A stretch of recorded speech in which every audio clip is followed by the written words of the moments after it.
Dr. Sebastian. He is an assistant professor, Department of Philosophy, St. Stephen's College, University of Delhi.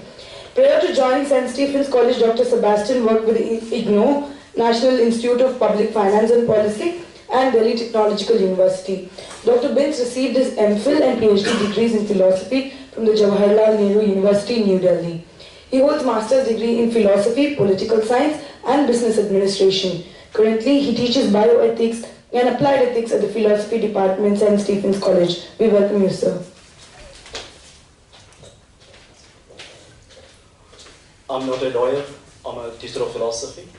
And in applied ethics, issues like life and death, especially suicide, abortion, euthanasia, these are topics that we regularly discuss. Okay.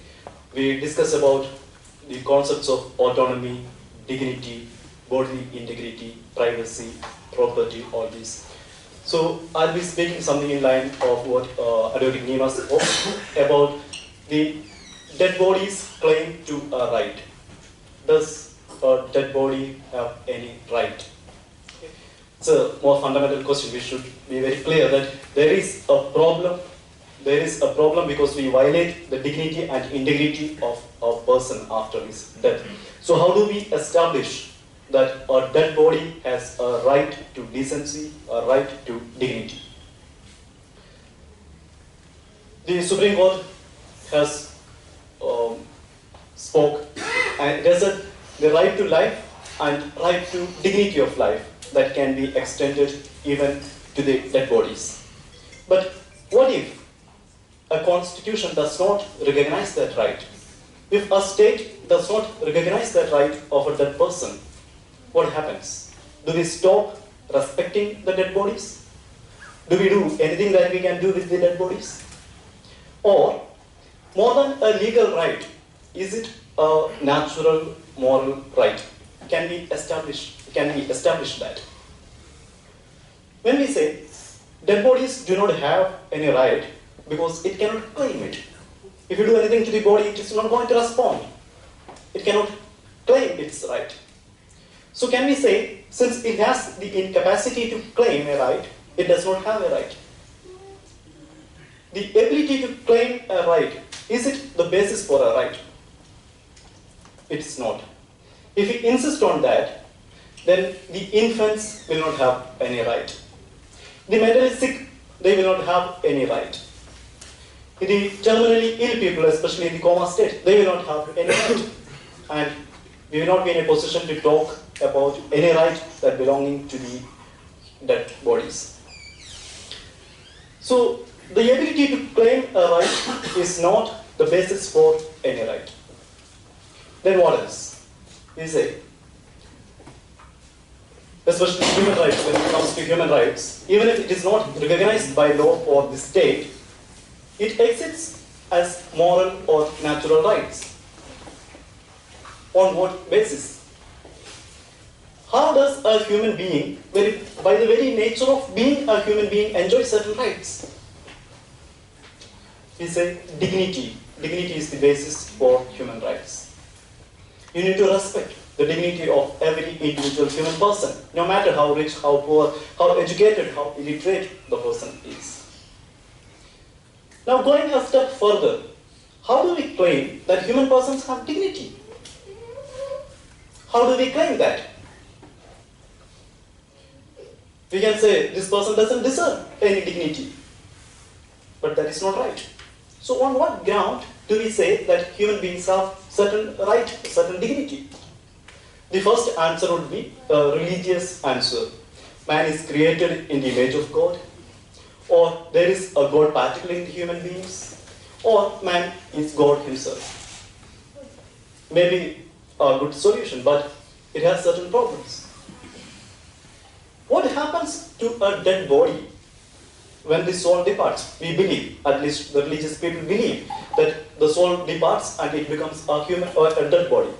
So, since the God particle has departed, it doesn't deserve any dignity. It doesn't deserve to be respected. It has become any other matter that would be eaten up by the worms or by the flame. It would become soil in a few days' time.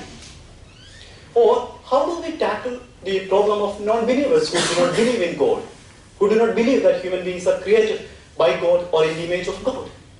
So can they go around doing anything to dead bodies, not to dead bodies, even to living human persons? So from a secular perspective, we can come to another point where we can claim human beings have dignity because they have self-consciousness, they have autonomy, they have rationality. So they are different from other animal species and therefore they enjoy certain privileged rights. So are we talking about speciesism here, that you be a part of human species and then you enjoy certain rights? No matter, we all have the capacity to rationality, self-consciousness and autonomy. But in that case, what happens to people who have less rationality, let's say irrational? Who decides who is rational and who is not rational? Or people who lack self-consciousness? People who lack autonomy? Do they have no rights? So even there, it doesn't stand. We cannot say you are part of the human species and therefore you are entitled to some kind of dignity. What else? On what ground do we claim now that human beings enjoy certain rights and dignity? One perspective could be our will to flourish and our will to well-being. Every human person, no matter in what situation he is, how poor or how rich he is, how educated or how illiterate he is, he has a desire, a will to flourish, and certain conditions, circumstances are mandatory for that. We may also say every living organism has this will or this interest. Even animals, plants, everyone will have. But certain gradation is possible. That is how the ethicists argue for animal rights and environmental rights.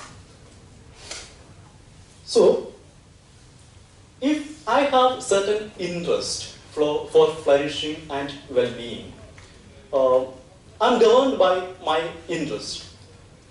Maybe to take an example, we all know organ donation is a very good thing.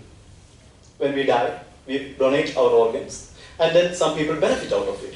A person who was never able to see can see now. It is a beautiful thing to happen. But we don't do it. Why? We know it's going to be eaten up by the worms or the fire. Still, we do not donate our organs. We want our bodies to be perfect. We want our bodies not to be violated. So we have certain rights or certain interest over our dead bodies. We have certain interest over our bodies when we are dead. Just like I have certain interest over the properties that I have amassed in my life. I decide when I am alive who should enjoy, who should inherit that property. In similar manner, I also decide what should happen to my dead body when I am dead. I will decide it can be given away as cadaver to the medical students. I decide the organs can be donated. I decide the body can be buried, the body can be burnt. So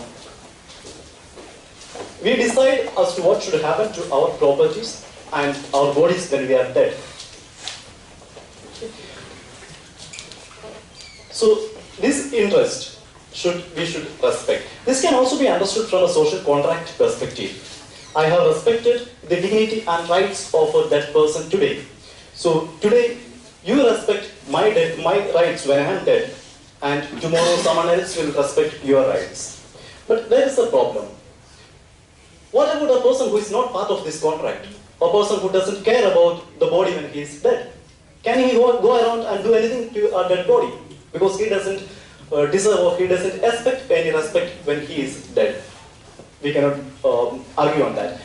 Another perspective where we can solve this problem probably is to understand the rights of dead bodies not from a privacy perspective but from a property perspective.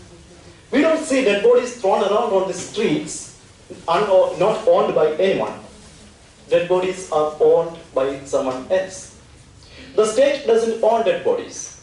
If that were the case, then it would have no difficulty to harvest organs from dead bodies and give to people who lack them. There would be no blind person in this society, but the state cannot do that. So dead bodies are properties owned by some other individuals, inheritors, legal heirs. Remember, it's not a proper property that can be sold or rented out. It is owned by someone for the sake of disposing it off with dignity. Can be understood as a quasi-property. So far as it is a body, it's a property owned by someone in a very special way, in a very emotional way, we have a responsibility to respect that. So from both the perspectives, from privacy perspective, because I have certain interest over my body when it is dead, and also from the property perspective, because it belongs to someone in a very special way, we need to respect the dignity and rights of the dead bodies. And I'm talking about moral and natural rights. Now, this has been recognized by the Constitution and the state. It becomes a legal right.